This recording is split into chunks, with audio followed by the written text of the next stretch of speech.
ఇక్కడ విచ్చేసిన మీడియా మిత్రులందరికీ హృదయపూర్వకంగా ధన్యవాదాలు తెలియజేస్తున్నాను.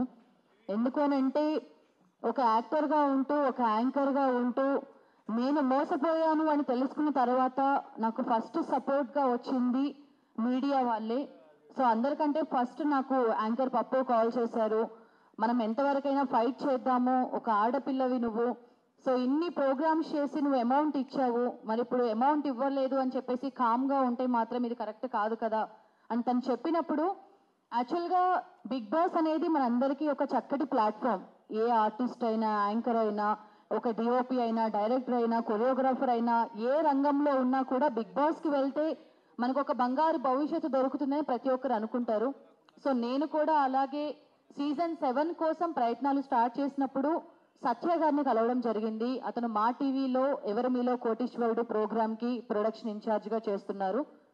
సత్య గారు నాకు 1 ఇయర్గా తెలుసు. సో అతనికి నేను కాల్ చేసి ఇలాగ ఆల్రెడీ నా ప్రొఫైల్ పంపించాను, మా ఫ్రెండ్ తల్లాడ సాయి కృష్ణ గారి ద్వారా నా ప్రయత్నాలు నేను స్టార్ట్ చేశాను, అయినప్పటికీ కూడా మీకు తెలిసిన వాళ్ళు ఎవరైనా ఉన్నారా అంటే సత్య గారు నాకు పరిచయం చేసిన పర్సన్ తమ్మాలి రాజు.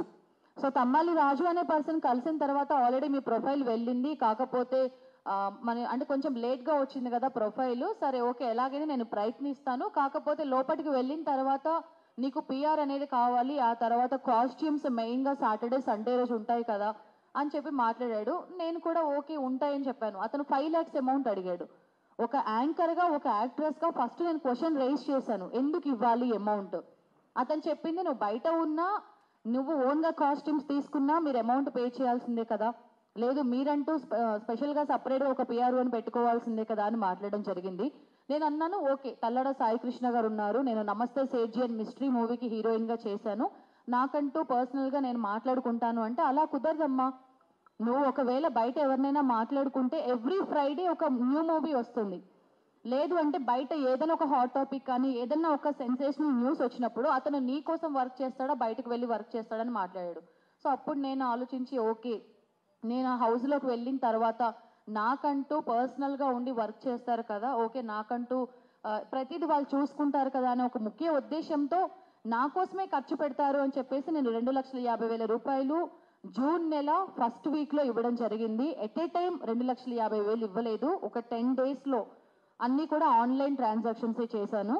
సో అప్పుడు నేను మాట్లాడినప్పుడు అతను ఎంత కాన్ఫిడెన్స్గా చెప్పాడు, నేనేమి నిన్ను బ్యాక్ డోర్ నుంచి పంపించడం కోసం కాదమ్మా తీసుకునేది, నేనేమో నా స్వార్థం కోసం తీసుకోవట్లేదు, సత్య గారంటే నాకు అభిమానం, సో ఆయన త్రూ ద్వారా నువ్వు నాకు పరిచయం అయ్యావు కాబట్టి నేను నీకు ఒక అన్నగా హెల్ప్ చేస్తున్నాను అని తను చెప్పడం జరిగింది.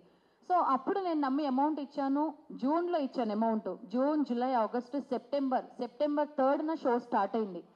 షో స్టార్టింగ్కి ముందు యూట్యూబ్లో మనకి పంపిస్తూ ఉంటారు కదా, ఈ విధంగా వీళ్ళు ఈ కంటెస్టెంట్ సెలెక్ట్ అయ్యారు, సీజన్ 7లో ఇంతమంది వెళ్తున్నారు అన్నప్పుడు నేను అది స్క్రీన్ షాట్ తీసి తమ్మాలి రాజు అనే పర్సన్కి వాట్సాప్ చేయడం జరిగింది.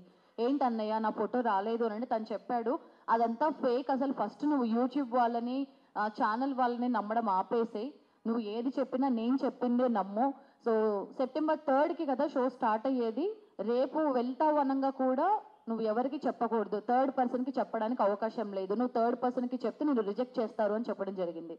సో నేను September 3rd వరకు వెయిట్ చేశాను. షో స్టార్ట్ అయ్యాక మళ్ళీ కాల్ చేశాను, అడిగాను ఏంటి మళ్ళీ నాకు కాల్ వస్తుంది అని చెప్పారు, రాలేదంటే వైల్డ్ కార్డ్ ఎంట్రీ. మళ్ళీ కాల్ చేసి అడిగితే సీజన్ 7 ఉల్టా పుల్టా, సో లాస్ట్ 1 month వరకు కూడా వెళ్ళే అవకాశం ఉంది అని.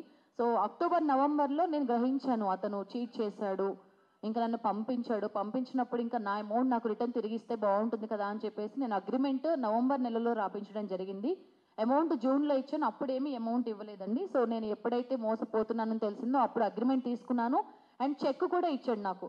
అండ్ ఆ చెక్ ఇచ్చినప్పుడు తను ఆధార్ కార్డ్ ఫొటోస్ కానీ ఆ తర్వాత అగ్రిమెంట్ కానీ ఇవన్నీ ఇస్తూ, నేను అనే పర్సన్ని మోసం చేసే వాడినైతే నేను నీకు ఇవన్నీ ఎందుకు ప్రూఫ్స్ ఇస్తానని నమ్మించాడు. సో December 20 వరకు వెయిట్ చేశాను. December 21కి కాల్ చేసి మాట్లాడితే, అదేంటమ్మా అలా ఇలా అడుగుతున్నావు, పల్లవి ప్రశాంత్ది ఇష్యూ జరుగుతుంది కదా, ఆ ఇష్యూ కంప్లీట్ అయిన తర్వాత నీకు అమౌంట్ వస్తాయని చెప్పాడు. మళ్ళీ January 1కి కాల్ చేశాను, లాస్ట్ అమ్మ నీకు January 6వ తారీఖు ఇస్తాను, ఆ తర్వాత నీకు అమౌంట్ ఇవ్వకపోతే నువ్వు ఏమైనా చేసుకొని మాట్లాడారు. నేను మళ్ళీ January 6వ తారీఖు కాల్ చేసి మాట్లాడితే, బిగ్ బాస్ టీం వాళ్ళు నీకు March 1కి ఇస్తా అన్నారమ్మా అని చెప్పాడు. సో నేను అన్నాను, నేను అమౌంట్ మీకు పిఆర్ కోసం కాస్ట్యూమ్స్ కోసం ఇచ్చాను, మీరు ఎవరికైతే అమౌంట్ ఇచ్చారో దానికి కాన్ఫరెన్స్ పెట్టండి అని. సో అతను కాన్ఫరెన్స్ పెట్టలేదు, టాపిక్ వేరే వైపు డైవర్ట్ చేసి నువ్వు సీజన్ 8లోకి ఎలా వెళ్తావో నేను చూస్తా, అసలు నువ్వు ఇండస్ట్రీలో ఎలా ఉంటావో నేను చూస్తాను, అసలు హైదరాబాద్లో ఎలా ఉంటావో నేను చూస్తాను నాకు బెదిరించడం స్టార్ట్ చేశాడు. నేను ఇప్పుడు అంటే ఇన్ని మంత్స్ తర్వాత మీడియా ముందుకు వచ్చి ఎందుకు మాట్లాడుతున్నాను అని అంటే అగ్రిమెంట్ ప్రకారం నేను లీగల్గా వెళ్ళాలి అనుకున్నాను కాబట్టి నేను వెయిట్ చేయడం జరిగింది. ఇది అగ్రిమెంట్. సో డిసెంబర్ వరకు కూడా నాకు అమౌంట్ ఇస్తా అని చెప్పడం జరిగింది. ఆ తర్వాత తను అమౌంట్ ఇవ్వలేదు. నేను మీడియా ముందుకు వచ్చి ఎందుకు మాట్లాడుతున్నాను అంటే చాలామంది ఇలా అమౌంట్ ఇచ్చిన వాళ్ళు ఉన్నారు, కానీ ఎవరు మీడియా ముందుకు రావట్లేదు. నేను ఒక మీడియాలో ఉండే అమ్మాయిని, ఒక యాక్టర్గా, ఒక యాంకర్గా తప్పని ప్రశ్నించకపోవడం కూడా తప్పు చేసిందని అవుతాను. సో ఫర్దర్గా ఏ అమ్మాయి అయినా, ఏ అబ్బాయి అయినా, not only Bigg Boss show, cinema కోసమైనా, సీరియల్స్ కోసమైనా, ఈ విధంగా ఏ షో కోసమైనా ఎవరైనా సరే మిమ్మల్ని అమౌంట్ అడుగుతున్నారు అంటే వాళ్ళు ఫేక్ అని ఫస్ట్ గుర్తుపెట్టుకోండి. ఒకవేళ వాళ్ళ నెంబర్ ఏదైనా ఉంటే డిలీట్ చేసేసేయండి. సో ఈ అవేర్నెస్ కోసమే నేను మీడియా ముందుకు రావడం జరిగింది. ఇందులో ఈ అగ్రిమెంట్ ఎప్పుడైతే రాసామో డే 1 నుంచి కూడా తల్లాడ సాయికృష్ణ గారు మా మూవీ డైరెక్టర్ ఉన్నారు. సో తను మాట్లాడతారు.